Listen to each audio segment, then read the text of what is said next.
to pa Zeisu thokik tak ahih na athumasa amit ma to amute ina gen bekhilowina thuni na han hom ina zong Zeisu khazi thokik tak ahih na lakhi thuthum na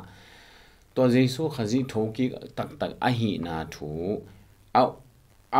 lo te ina nial thei lo chi chang bekhilowina lo no kisa ale pante nangon ki khelina thokik ke chia teci apang ten tun thokik ma hi chia anun ta na buppi to asi donga si na thok za no teci pang niat ahi manin thokik tak ahi na to in zong ong ki chan sak sem hi chi thuthum na gen nuam hi hang dia kina to banga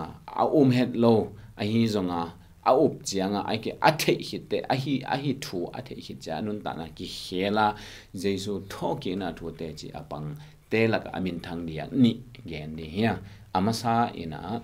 sol tak polu hi polu ben atungina sol tak pi hi zen lawa thousands khomi so ki china to anung sanga mission nari khat ong hi to anung sanga pol ong ki chipan hi sol ina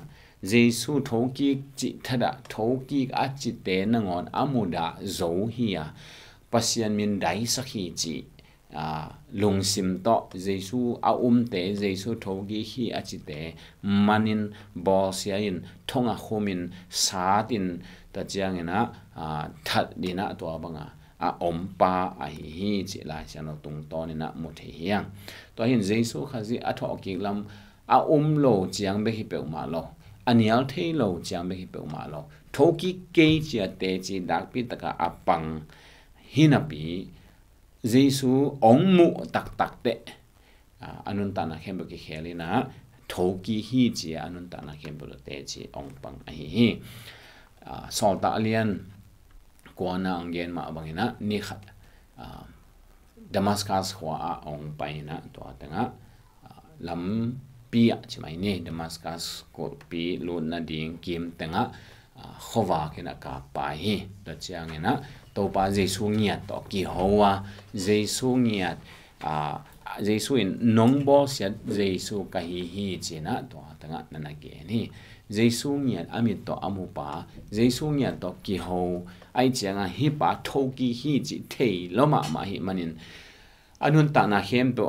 asuma pai khem pe ahi na khem pe zanga abo sedinga ki thoi pa ong ki khelena to athoki tak ahi Zeisu khazi adin te chi bangin anun ta na achian lai khem pe Zeisu adin te chi bangin atom na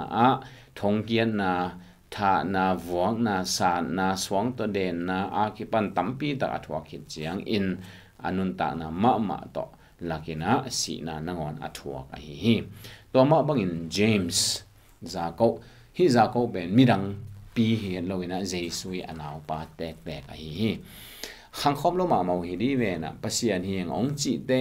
ai ke le van tung pa ong pai khomu ni a chi chang na thei nyan lo atung lam lo kisan Zeisu ahai pau bang saphia lo in mi lak pan na ngoni na sama ina acha pi som ngei pa ahi zong ina au hello ahi lam thei ta ven chin ahi zonga pasian ta pa Zeisu khazi ahi lam hello pa ina to Zeisu atho ke hit chiang ina lo ki sain asangam pa ben to pa ong chi tangya li zuda mi khara dinga asangam pa pen to pa chi ding pen chik mahuna ahi thei ngei lo hi ahi zon za ko in ahi le Zeisu khazi pen asangam pa bek na hi lo in to pa ahi lam ong the ki panina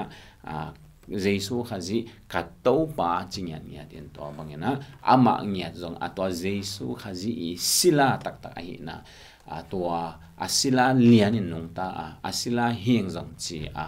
Zeisu khazi pen to pa nei tak ahi na kilang hi atop na to Zeisu khazi to pa nei be tham lo Zeisu khazi si na pan thokik tak tak hi manin to teng te chi apan nalamin alai sang thoin bel gen lian ke Josepha sin again na hi za ko ma zong bo sian na tampi thuakin to khin chiang ina si na na hangina si na thuak hi chi in ong gen hi to hi po lu le za ko hit te gel yet chiang ina Zeisu khazi athoki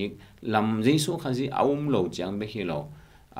up lo na lam wa ale pan te na ngon hi